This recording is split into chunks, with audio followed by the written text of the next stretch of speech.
दोस्तों अभी आ चुके हैं विक्रमशिला विश्वविद्यालय और यहाँ का दृश्य देख पा रहे हैं आप सब, एकदम बहुत खूबसूरत।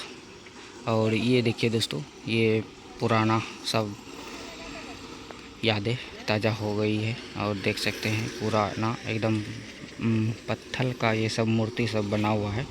और इधर का देख सकते हैं दृश्य आप सब, ये रहा विक्रमशिला खुदाई स्थान विश्वविद्यालय।